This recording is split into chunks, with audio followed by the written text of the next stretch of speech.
நாம சில்லுன்னு சாப்பிட்ற ஐஸ்கிரீமுக்கு பின்னாடி ஒரு போர் இருக்குன்னா நம்ப முடியுமா? வாங்க வீடியோக்குள்ள போகலாம். நெப்போலியனோட பெரும்பாலான தோல்விகளுக்கு உணவு பற்றாக்குறை ஒரு மிகப்பெரிய காரணமாக இருந்தது. வீரர்களுக்கு சரியான உணவு கிடைக்காததுனால வைட்டமின் சி குறைபாடு ஏற்பட்டு பலவிதமான நோய்களுக்கு அவங்க ஆளாயிட்டாங்க. இதை பார்த்த பிரெஞ்சு அரசாங்கம் இதற்கு என்ன தீர்வுன்னு ஆராய்ச்சி செஞ்சப்போ உணவை பதப்படுத்துறது மூலமா இந்த பிரச்சனைக்கு தீர்வு கிடைக்கும்னு கண்டுபிடிச்சாங்க. அதுக்கப்புறமா பிரெஞ்சு அரசாங்கம் ஒரு அறிக்கையை வெளியிட்டாங்க.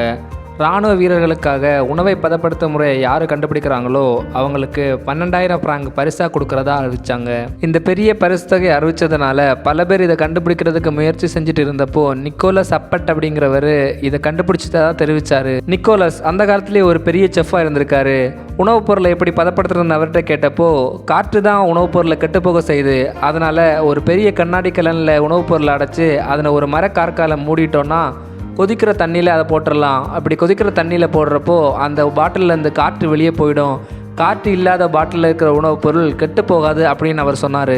அடுத்த இராணுவ வீரர்கள் வெளிநாட்டுக்கு போகிறப்போ நிக்கோலஸ் பதப்படுத்திய உணவுப் பொருட்களை எடுத்துகிட்டு போனாங்க. அந்த உணவுப் பொருட்கள் 4 மாதம் வரைக்கும் கெட்டு போகாமல் அப்படியே இருந்ததா அந்த இராணுவ வீரர்கள் தெரிவித்தாங்க. இப்படித்தான் உணவு பதப்படுத்தும் முறை முதல்ல இராணுவ வீரர்களுக்காக கண்டுபிடிக்கப்பட்டது. ஆனால் கொதிக்கிற தண்ணியில் பாட்டில் போட்டப்போ அதில் இருக்கிற காற்று வெளியே போகிறதுக்கு பதிலாக அதுக்கு உள்ளாடி இருக்கிற நுண்ணுயிர்கள் எல்லாம் இறந்து போயிடுச்சு. அதனால தான் அந்த உணவுப் பொருள் கெட்டு போகாமல் அப்படியே இருந்ததா லூயி பாஸ்டர் அரை நூற்றாண்டுகளுக்கு அப்புறமா தான் கண்டுபிடிச்சாரு.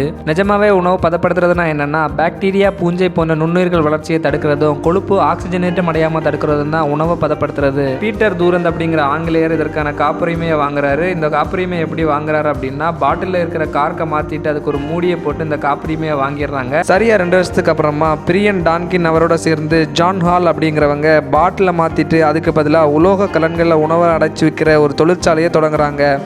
இப்படி தான் உணவை பதப்படுத்தும் முறை வளர்ச்சி அடைந்தது.